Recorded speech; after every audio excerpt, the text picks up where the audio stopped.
Décembre 1979. Stockholm. Il fait nuit à 15 heures.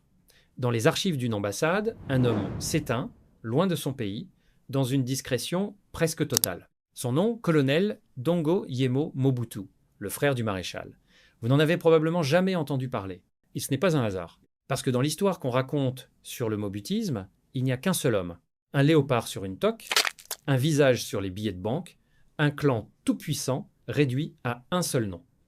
Mais cet homme avait 6 frères et sœurs, et presque aucun d'entre eux n'a de tombe qu'on visite, de ligne dans les livres d'histoire. Ce soir, on rouvre ce dossier oublié.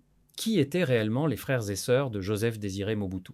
Pourquoi, sur 32 ans de règne absolu, 4 d'entre eux ont-ils disparu, presque sans laisser de traces, pendant qu'un oncle et un cousin, eux, bâtissaient un empire? Et surtout, pourquoi ce silence de famille a-t-il commencé bien avant que Mobutu lui-même ne naisse? Accrochez-vous. Cette histoire commence par 2 scandales que 2 villages avaient juré d'enterrer. Une famille, née de 2 secrets. Commençons par corriger une confusion qui circule encore aujourd'hui, y compris dans des sources qui se veulent sérieuses. Jean-Joseph Lito Moboti n'était pas le frère de Mobutu, c'était son oncle. Cette confusion n'est pas un simple détail d'archiviste. Elle dit déjà quelque chose de plus profond. Dans la mémoire populaire, le clan Mobutu s'est mélangé au point qu'on ne sait plus qui est frère, qui est oncle, qui est neveu, qui est gendre. Comme si la famille elle-même avait été conçue pour brouiller les pistes, mais pour vraiment comprendre cette famille, il faut remonter plus loin encore que la naissance de Mobutu. Il faut remonter à 2 histoires que personne, à l'époque, ne voulait raconter, et qui, sans le savoir l'une de l'autre, allaient converger vers un seul homme. Un nom qui revient. Retenez un nom Papalando. C'est le point où tout commence. Un notable bandit de Lissala, sans qui rien de ce qui suit n'existerait. Premier fil. Dans le village de Badolite, un jeune homme, du nom d'Aldéric Bemani, a une fiancée, Bondolo. Elle tombe enceinte, lui, pour subvenir à leurs besoins, part chercher du travail à Lissala. Il y est hébergé par Papalando et devient cuisinier chez un substitut du procureur général, un petit poste, une vie modeste, loin du village. De là-bas, il envoie de l'argent à sa fiancée restée à Badolite, par l'intermédiaire d'une cousine. Puis vient la nouvelle qui change tout. L'enfant né de cette union est atteint d'une malformation congénitale, un anisme, on le nomme Zemanga. Et la relation entre Aldéric et Bondolo s'arrête là, nette, sans autre explication conservée dans les sources. Zemanga n'est donc pas une ligne anecdotique dans un arbre généalogique. C'est le fils d'une relation rompue, née avec un handicap visible, dans une société d'Afrique centrale où une telle différence physique portait souvent, à cette époque, une charge symbolique lourde, signe, présage, sujet de tabou. Un enfant que la distance géographique a séparé de son père avant même que sa condition ne le sépare peut être du reste du monde. C'est un angle qu'aucune imagerie officielle du régime n'a jamais montré. Le demi-frère né hors mariage est différent. Deuxième fil, à 12 km de Badolite, dans le village de Kawele. Un chef bandit du nom de Kangayani est au centre d'un scandale que les notables cherchent, cette fois, à étouffer activement.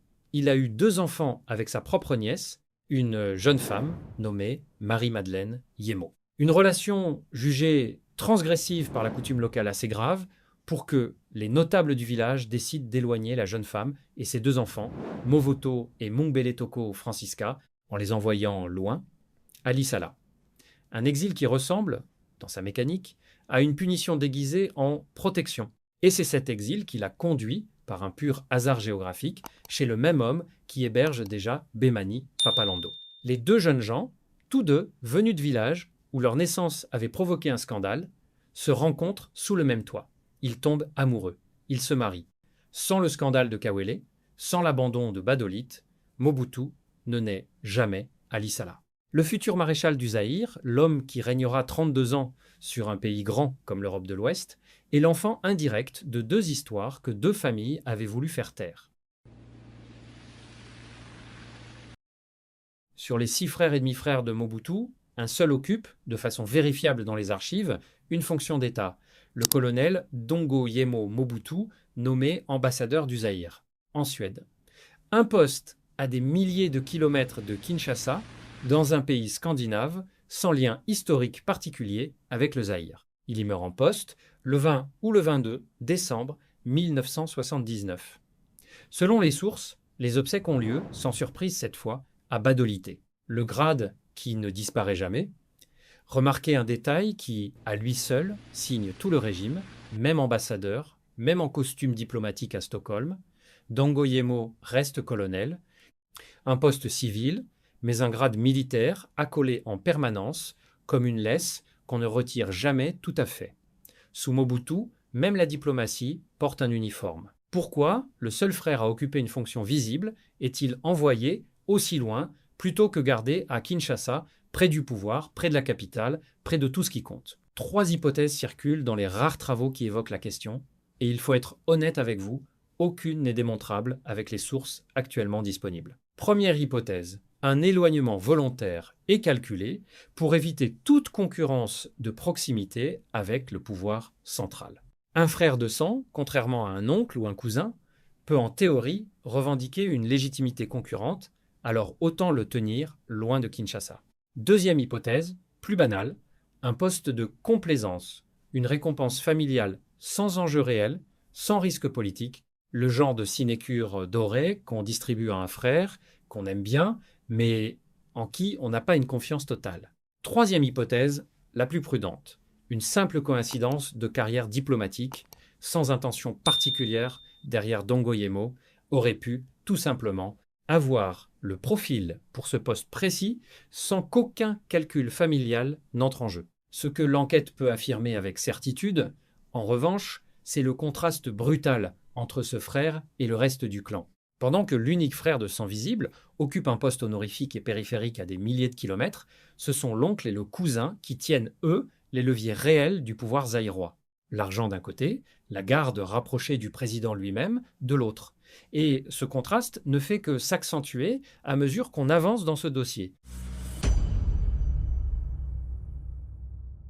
Que sont devenus Kwadeba, Movoto et Bemani, le frère qui porte le prénom du père pendant les 32 années de règne de leur frère aîné? Et que sont devenus Zemanga, le demi-frère né avec un handicap à Badolité, loin de tout? Il faut le dire tel quel, sans enjoliver. L'enquête ne trouve rien, aucune fonction publique documentée pour aucun des 4, aucune date de naissance précise, aucune date de décès précise. Une seule nécrologie tardive, publiée dans Foi La tempête des tropiques, à la mort de Mobutu en 1997, les mentionne tous comme déjà décédés à cette date, sans autre détail, sans date, comme une simple ligne administrative refermant un dossier qu'on n'a jamais vraiment ouvert. Pour Zemanga en particulier, ce silence prend un relief plus lourd encore.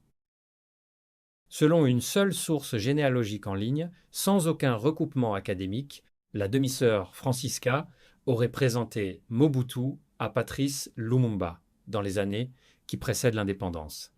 Si c'était avéré, cela ferait d'elle une pièce discrète, mais potentiellement déterminante dans l'histoire politique du pays, une femme à l'origine d'une rencontre qui a changé le cours du Congo. Mais, en l'état des sources, ce n'est qu'une rumeur, portée par un seul témoignage non vérifié, à formuler toujours au conditionnel. Une hiérarchie culturelle éclaire, en partie, ce silence différencié entre les branches de la famille. Dans la tradition Ngbandi, la distinction entre frères germains, même père, même mère et demi-frère, n'est pas un détail.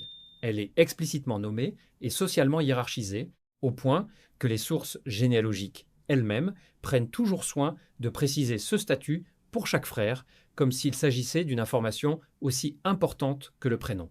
Cela peut expliquer pourquoi les frères germains sont cités en priorité dans les récits familiaux, indépendamment de leur rôle réel.